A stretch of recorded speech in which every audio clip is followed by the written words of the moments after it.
It's a great joy once again to be with you all this morning.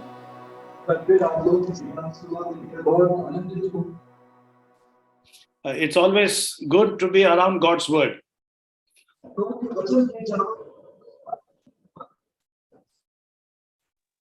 भाई आपकी आवाज नहीं आ रही चानी भाई। चानी भाई आवाज बहुत कम है। चानी भाई आवाज ठीक से नहीं है आपकी।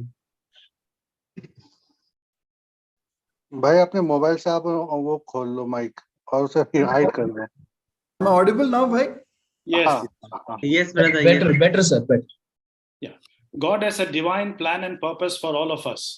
परमेश्वर की हमारे लिए एक बहुत बड़ी योजना है। For a lot of us, it has not been. The last few years have not been easy. या पिछले कुछ साल हमारे लिए बहुत आसान नहीं रहे हैं। There have been a lot of challenges, both physical and spiritual. और बहुत सारी आत्मिक और शारीरिक चुनौतियां हैं। But in the midst of all the trials, the Lord is telling us that God is our refuge and strength. उस सब के बीच में प्रभु हमें एक बात बता रहा है कि वो हमारी सामर्थ और शक्ति है। I have been very encouraged recently by reading Psalm 91. मैं हाल ही में भजन 91 पढ़ के बहुत प्रोत्साहित हुआ। And the heading of that is My Refuge and My Fortress. और उसका जो हेडिंग है वो है मेरा शरण स्थान मेरा किला। Security of the one who trusts the Lord. उसकी सुरक्षा जो प्रभु पे भरोसा रखता है। If someone can please read this in Hindi, the अगर whole कोई psalm. भजन 91 पढ़ दे। जो परम प्रधान के छाए हुए स्थान में बैठा रहे वे सर्वशक्तिमान की छाया में ठिकाना पाएगा। मैं यहोवा के विषय कहूंगा, वे मेरा शरण स्थान और गढ़ है, वे मेरा परमेश्वर है, मैं उस पर भरोसा रखूंगा। वह तुझे बहेलियों के जाल से और महामारी से बचाएगा। वे तुझे अपने पंखों की आड़ में ले लेगा और तू उसके पैरों के नीचे शरण पाएगा। उसकी सच्चाई तेरे लिए ढाल और झिलम ठहरेगी। तू न रात के भय से डरेगा और न तीर से जो दिन को उड़ता है, ना उस मरी से जो अंधेरे में फैलती है और ना उस महारोग से जो दिन दोपहरी में उजाड़ता है। तेरे निकट 1000 और तेरे दाहिनी ओर 10,000 गिरेंगे, परंतु वे तेरे पास ना आएगा। तो तू अपनी आंखों से दृष्टि करेगा और दुष्टों के अंत को देखेगा। हे यहोवा, तू मेरा शरण स्थान ठहरा है। तूने जो परम प्रधान को अपना धाम मान लिया है, इसलिए कोई विपत्ति तुझ पर ना पड़ेगी, ना कोई दुख तेरे डेरे के निकट आएगा। क्योंकि वे अपने दूतों को तेरे निमित्त आज्ञा देगा कि जहां कहीं तू जाए वह तेरी रक्षा करें।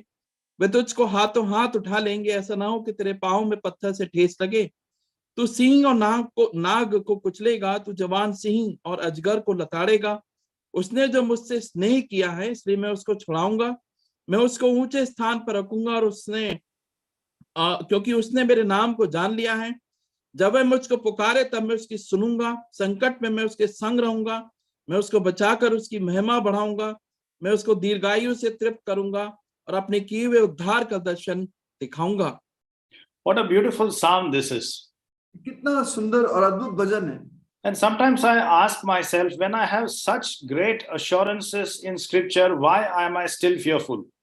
मैं कई बार अपने आप से पूछता हूँ कि जब मेरे पास वचन में इतने बड़े आश्वासन है तो मैं इतना क्यों घबराता हूँ? Why do I worry? Why am I anxious? मैं क्यों चिंता करता हूँ? क्यों बहुत बेचैन हूँ?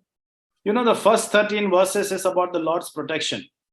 इसकी पहली 13 आयतें प्रभु की सुरक्षा के बारे में बताती हैं। And the last few verses are about the Lord's promises. और इसकी बाकी आयतें प्रभु की प्रतिज्ञाओं के बारे में हैं। There is absolute protection here. यहाँ पर संपूर्ण सुरक्षा है। Not 99.9%. ना कि 99.9%, but 100%. बल्कि 100%। Verse 11, to guard you in all your ways. याद आते हैं कि वो सब तेरे मार्गों में तेरी रक्षा करेगा। Sometimes we feel that God is not competent to help us in all our challenges. कई बार हम सोचते हैं कि हमारी सारी चुनौतियों का सामना करने के लिए हमारा प्रभु काफी नहीं है। You know, and this psalm actually describes God's ongoing protection of His people. और ये भजन बताता है किस तरह प्रभु अपने लोगों की सुरक्षा करता है। There will always be dangers and terrors that surround us. हमारी चारों तरफ हमेशा खतरे मंडराते ही रहेंगे। The Lord has never promised us that there will be no terrors and dangers. प्रभु ने कभी नहीं कहा कि परीक्षाएं और चिंताएं, बादल, तूफान नहीं आएंगे। And a lot of terrors here are left unidentified. और बहुत सी यहाँ जो भयानक बात यहाँ लिखी है, वो जो भय लिखा है, वो प्रभु ने उसका नाम नहीं दिया, And that is intentional. और ये जानबूझकर किया, So that no kind of danger is omitted from its application. चाहे किसी भी तरह का खतरा आपके जीवन में आए, वो इस लिस्ट से बाहर नहीं है। Believers in every age can read this and learn that nothing can harm a child of God unless the Lord permits it. हर युग में विश्वासी इसको पढ़ के कह सकता है कि कोई भी चीज मेरा नुकसान नहीं कर सकती, कोई भी चीज मुझे दुख नहीं दे सकती जब तक प्रभु उसको आने न दे। You know, for me in the last few years, John 3:27 has been very, very special. मेरे लिए कुछ पिछले सालों से यूहन्ना 3:27 बहुत विशेष रहा है। It says a man can receive nothing unto himself, वो कहता है, कोई पढ़ दीजिए यूहन्ना 3:27। पहले यूहन्ना ने उत्तर दिया, जब तक मनुष्य को स्वर्ग से ना दिया जाए तब तक वह कुछ नहीं पा सकता।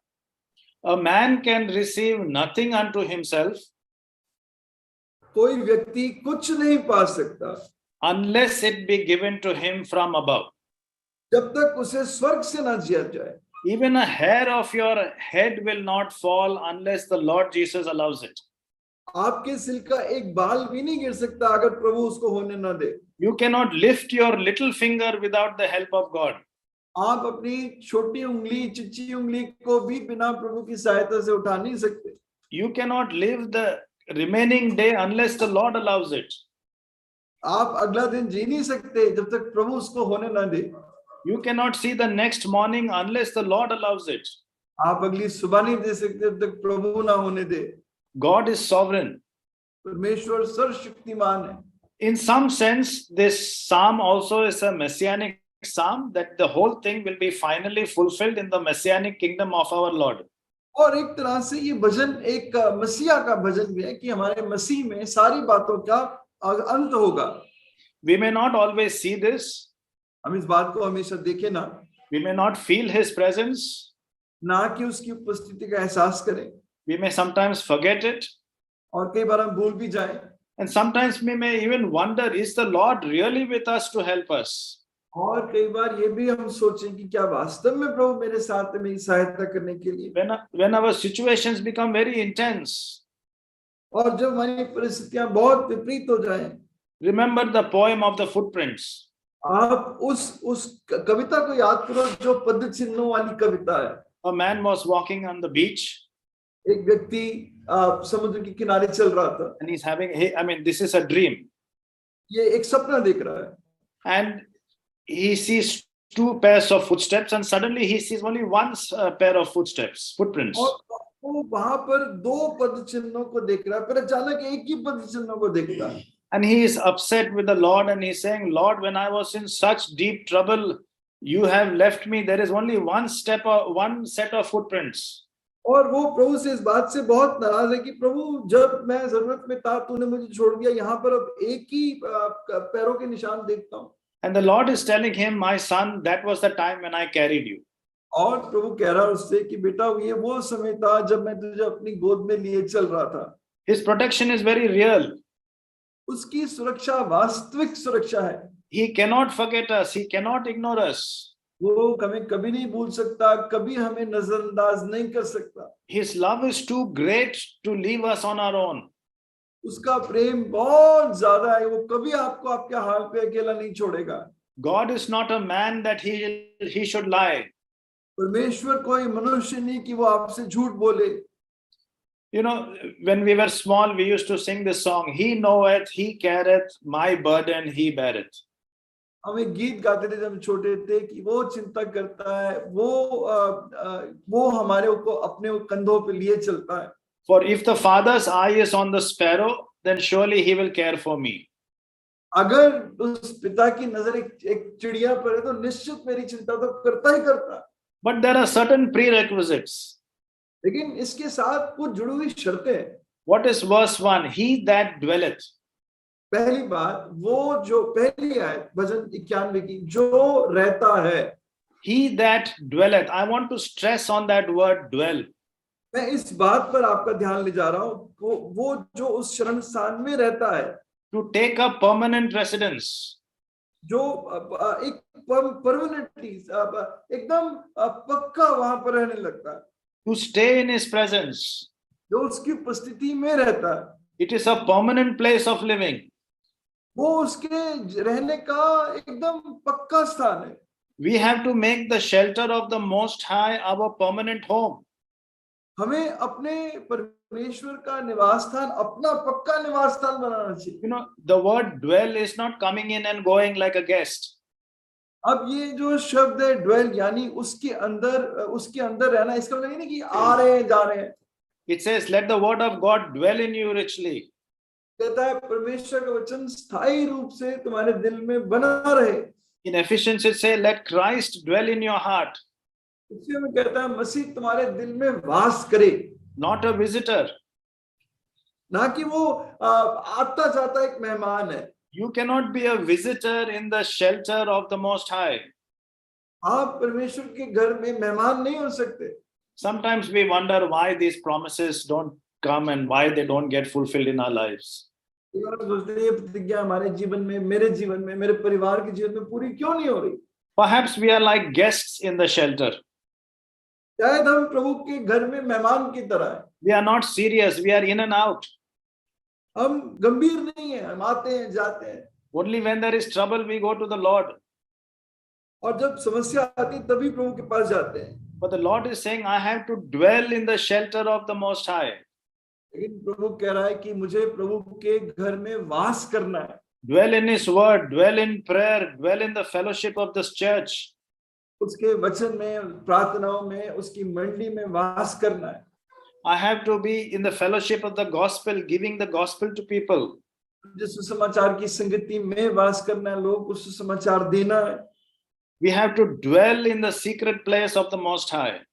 हमें उस महान के गुप्त स्थान में वास करना है। Again, it is repeated in verse 9. और फिर ये नवी आयत में भी आता है, Because you have made the Lord your dwelling place. और क्योंकि तूने परमेश्वर के निवास स्थान को अपना निवास स्थान बनाया है, The Most High, who is my refuge. वो जो सबसे महान है, जो मेरा शरण स्थान है। You know, sometimes I look at my life and I say, yes, Lord, you know, I treat you like an ATM machine. कई बार मैं अपने जीवन को देखता हूँ, मैं कहता हूँ प्रभु मैं तुझे एक एटीएम की मशीन की तरह तेरे साथ व्यवहार करता Or हूँ। sometimes we think that God is like Santa Claus.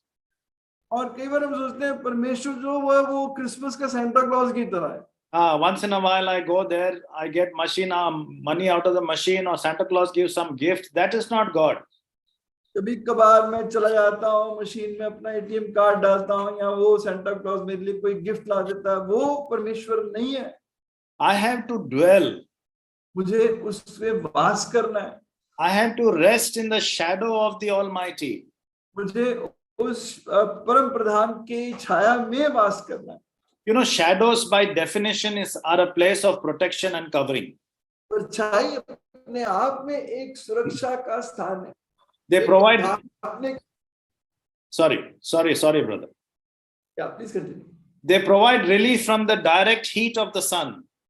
वो हमें सीधी धूप से सुरक्षा देता है। If the heat is severe, the shade is the place we run to. अगर धूप बहुत तीखी हो, हम छाया में भागते हैं, छाया में आने की कोशिश करते हैं। It diminishes what we actually feel in the intensity of that heat. और उस बहुत तेज धूप में जो हम महसूस करते हैं, उसकी गंभीरता को कम कर देता है। You know, the intensity falls on the person whose shadow you are resting on. और आप जानो कि जिसकी छाया में आप वास करते हो, सारी धूप की जो तपन है उसके ऊपर आती है। How true it is with the Lord Jesus Christ. ये हमारे प्रभु यीशु मसीह ने कितना सत्य है। And this is a tremendous reminder for us. और ये हमारे लिए बहुत बड़ी याद करने की बात है, Especially in the tough stuff. और विशेषकर जब बहुत मुश्किल हालतों में होते हैं। We are never walking alone. आप कभी भी अकेले नहीं चल रहे। When the full heat of troubles are bearing down hard and heavy on us. और जब पूरी तपन पूरी तरह से इस संसार पे या हम पर आ रही होती है, When the pressure and stress can be very, very intense as a hot afternoon summer sun. और जैसे तेज दोपहर का जो सूरज की जो तपन है, वैसी हमारी विपरीत परिस्थितियां होती हैं। And God is telling us, walk in my shadow, I am with you. और ऐसे दबाव में जब मैं और आप जी रहे होते हैं, तो प्रभु कहता है मेरी छाया में चल, मैं तेरी छाया हूं। I think a lot of small children, even I have done this, that when I was small and my father used to be with me. और हम सबने किया, जब मैं बच्चा था मैंने भी किया है। And you know, father is walking in the hot sun and his shadow is there and we keep on walking in that shadow. जब पिता साथ साथ चल रहा होता है बच्चे के, तो बच्चा उस पिता की छाया में चलता है, It's a safe place. क्योंकि वो एक सुरक्षा की जगह है It brings confidence. और वो हमें हिम्मत देती है। You know, we will never face the full heat of our difficulties if we are walking in the shadow of the Almighty. कभी भी अपनी तूफानों की परेशानियों की पूरी तपन नहीं सहेंगे अगर हम अपने परमेश्वर की छाया में चल रहे हैं।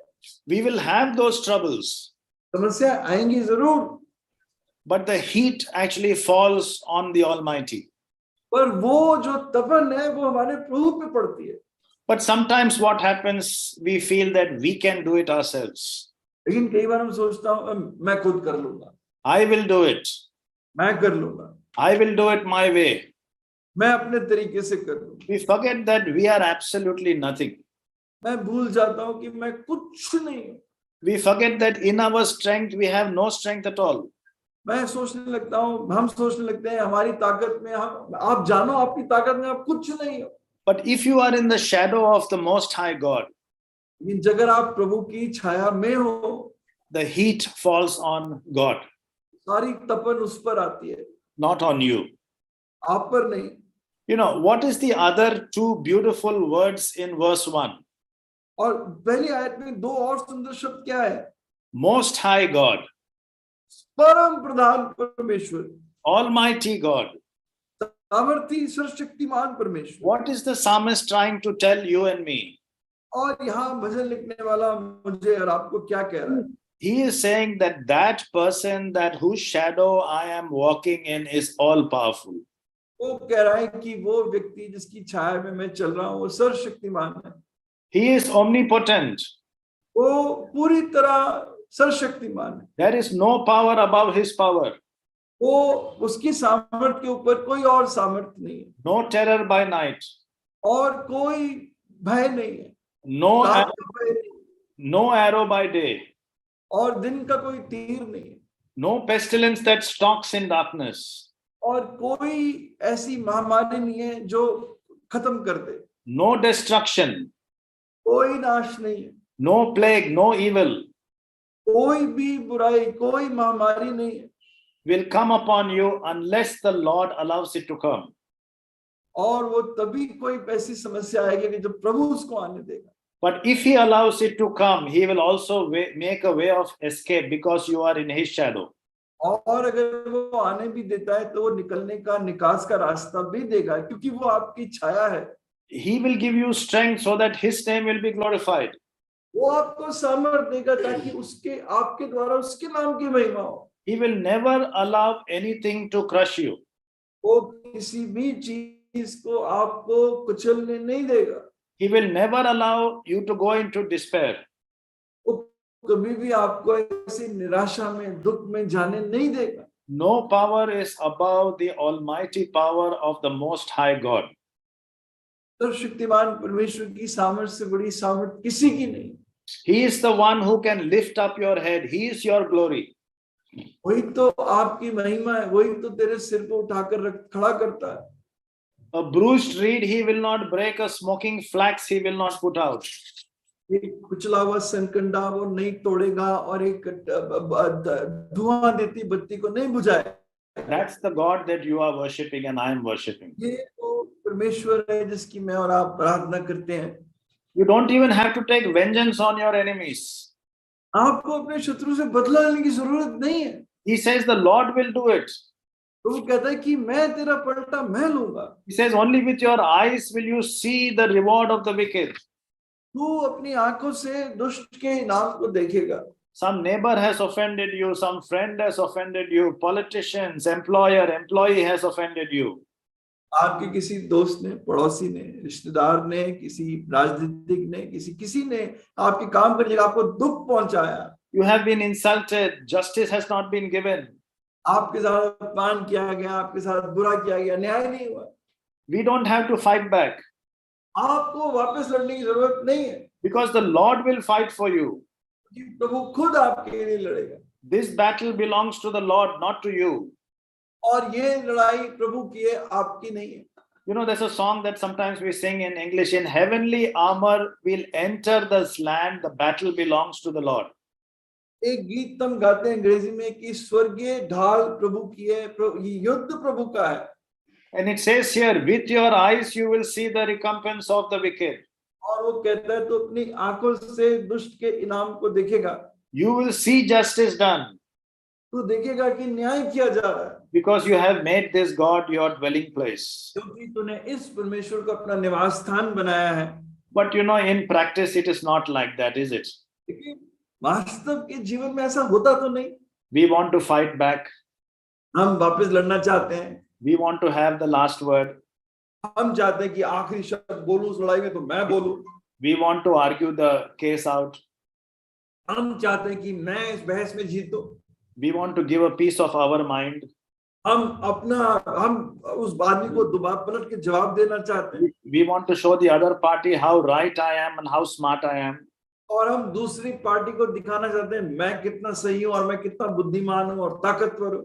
The moment you realize that the battle belongs to the Lord and it's not your battle, things will change. इस दिन तुम जान जाए कि युद्ध तो यहोवा का है और ये तेरा नहीं है, तो आप जीत जाओगे। God is saying, I will show you front of your eyes, justice will be done. तो वो कहता है कि मैं तेरी आंख के सामने तुझे दिखाऊंगा कि मैं तेरे साथ न्याय करूंगा। What do we read in Peter? हम पतरस में क्या पढ़ते हैं? He committed no sin and no deceit was found in his mouth. उसने कोई पाप नहीं किया, उसके मुंह में कोई धोखा नहीं पाया गया। When they heaped abuse on him, he did not retaliate. और जब उन्होंने उस पर बहुत उसको गंद बोला, उसका अपमान किया, उसने पलट कर जवाब नहीं दिया। When he suffered, he made no threats. जब उसको दुख पहुंचाया, उसने कोई धमकी नहीं दी, But he entrusted himself to him who judges justly. पर उसने अपने आप को उसके हाथ में सौंप दिया जो वास्तव में न्याय करता है। He himself bore our sins on his body, उसने अपने ही देह पर हमारे पापों को ले लिया, and with his stripes we have been healed. और उसके मार खाने से, उसके कोड़े खाने से हम चंगे हुए हैं। What a tall standard and example we have. इतना ऊंचा हमारे लिए स्तर प्रभु ने रखा है। And once we realize, once you start fighting your battles, you are going to fall अगर आप अपनी लड़ाई खुद लड़ने लग गए तो आप हार जाओगे, because we don't have strength. क्योंकि हमारे पास उतनी ताकत नहीं है। You may argue it very well. हो सकता है कि बहुत अच्छी बहस करो You may be a very smart man. और आप बहुत समझदार हो, But unless the Lord fights your battle, your strength is useless. अगर प्रभु आपकी लड़ाई ना लड़े तो आपका लड़ना बेकार है। And at the end of this psalm, इस भजन के अंत में the Lord is giving us 8 beautiful promises. प्रभु हमें 8 अद्भुत प्रतिज्ञाएं दे रहा है। Don't fear. तू मत डर। You know, God says that his faithfulness is as a shield. प्रभु का जो उसकी विश्वासयोग्यता है वो आपके लिए एक ढाल है। See, if I tell you something or if a politician tells you something, there is no reason that you should have faith in what I am saying or a politician is saying, because I am not faithful. अगर मैं आपसे कुछ कहूं या कोई राजनीतिक आपसे कुछ कहे तो आपको उसकी बात पे विश्वास करना बड़ा मुश्किल है, क्योंकि मैं विश्वास योग्य नहीं हूं। There is no guarantee that I will do what I say. इस बात की कोई गारंटी नहीं कि जो मैं आपको कह रहा हूं मैं बाकी करूंगा। But God is faithful. लेकिन परमेश्वर विश्वास योग्य है। That is his attribute. ये उसका एट्रीब्यूट है, उसका गुण है। He cannot be unfaithful. वो अविश्वास योग्य नहीं हो सकता। And there are 8 beautiful promises he is giving us in the end. और इसकी 8 सुंदर प्रतिज्ञाएं प्रभु दे रहा है। He says, because he loves me, says the Lord, और वो कहता है क्योंकि वो मुझसे प्रेम करता है, I will rescue him. मैं उसे छुड़ाऊंगा। That's the first promise. I will rescue him. पहली प्रतिज्ञा है कि मैं उसे छुड़ाऊंगा। Second promise, I will protect him. That means I will set him on a high place. दूसरी बात, मैं उसकी रक्षा करूंगा या मैं उसको ऊंचे स्थान पर रखूंगा। Third promise, I will answer him. I will respond when he speaks. तीसरी प्रतिज्ञा, क्योंकि मैं जब वह मुझे पुकारे तो मैं उसकी सुनूंगा। I will be with him in trouble. संकट के दिन मैं उसके संग रहूंगा। I will deliver him. I will rescue him and bring him to safety. मैं उसको बचाकर उसकी महिमा बढ़ाऊंगा, उसके सुरक्षा में लाऊंगा। I will honor him. I will make him rich, strong. मैं उसको मजबूत करूंगा, महिमित करूंगा, उसको धनी बनाऊंगा। I will satisfy him with long life. और उसको दीर्घायु से तृप्त करूंगा। And the last one is, I will show him my salvation. और अंत में कहता है कि मैं उसे अपने बड़े उद्धार को दिखाऊंगा। What a great blessing when we seek after God. कितनी बड़ी आशीष जब अपने प्रभु के को ढूंढते हैं When we choose to walk in his ways. और हम उसके मार्गों में चलते हैं। You know, the world is full of darkness. ये संसार अंधकार से भरा हुआ है There is no truth. There is no freedom.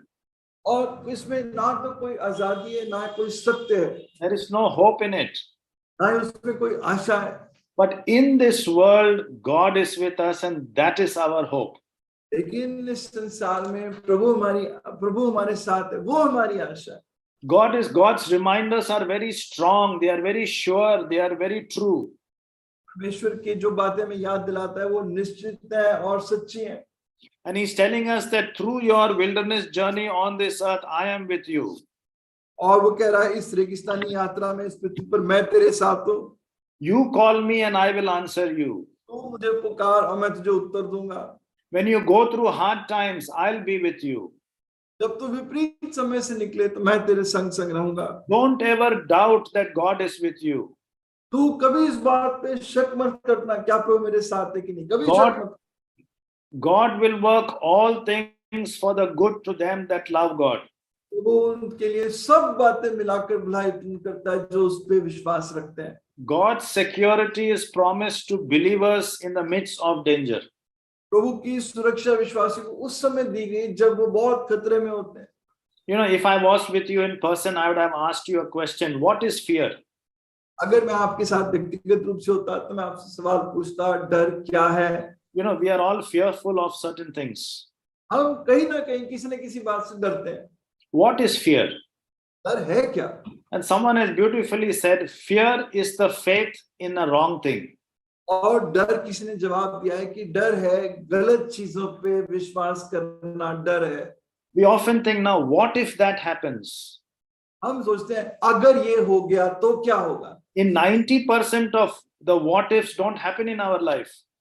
90% ये हो गया तो क्या होगा कभी होता ही नहीं।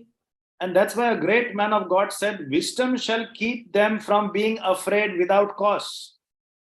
और इसलिए किसी प्रभु की बड़े दास ने कहा है कि बुद्धि उन्हें उस डर से बचाए रखेगी जो कभी होता ही नहीं। And what is wisdom? The fear of God. और बुद्धि क्या है? प्रभु का भय ही बुद्धि और बुद्धि की शुरुआत है, समझ है। What is wisdom? The word of God. Wisdom क्या है? बुद्धि क्या है? परमेश्वर का वचन। So the word of God and its promises will keep you from being afraid without cause. प्रभु का वचन और उसकी प्रतिज्ञाएं आपको बिना कारण डरने से बचाए रखेंगी। Let us not run a life of what if this happens, what if that happens. हम में और आप ऐसा जीवन ना जिए, अगर ऐसा हो गया तो क्या होगा, अगर ऐसा हो गया तो क्या होगा। Let us run a life of even if it happens, God is with me. ये जीवन जिए, अगर जो भी हो गया प्रभु मेरे साथ खड़ा है। Even though I walk through the shadow of the valley of death, I will fear no evil. चाहे मैं अंधकार की मौत की तराई में से मौत की परछाई की तराई में से हुए निकलूं, मैं नहीं डरूंगा। So the reason why we are fearful is because we have faith in the devil more than faith in God. हमारे अंदर भय इसलिए आता है क्योंकि हम प्रभु की जगह शैतान पर ज्यादा विश्वास करते हैं। Whatever happens to me, nothing can happen because the eternal God is my refuge and strength. जो कुछ भी मेरे साथ तो ऐसा कुछ नहीं हो सकता क्योंकि मेरा प्रभु मेरा शरण स्थान अनंत काल की सुरक्षा है। Hold on to this promise. God is saying, I will not allow you to suffer more than you will be able to. और प्रभु इस प्रतिज्ञा को थामे रहो। प्रभु कहता है कि मैं तुझे तेरी सामर्थ से बाहर दुख में जाने नहीं दूंगा। But for that, you have to dwell in the shelter of the Most High God. पर उसके साथ एक बात है, एक शर्त की, तो प्रभु के घर में वास कर। You cannot be a guest, you cannot be a visitor. आप प्रभु के घर में मेहमान नहीं हो सकते। You have to recognize that this is the Most High God. आपको ये पहचानना है कि ये सर्वशक्तिमान परमेश्वर है। May God help me and may God help you to dwell and to recognize that. आप सहायता करे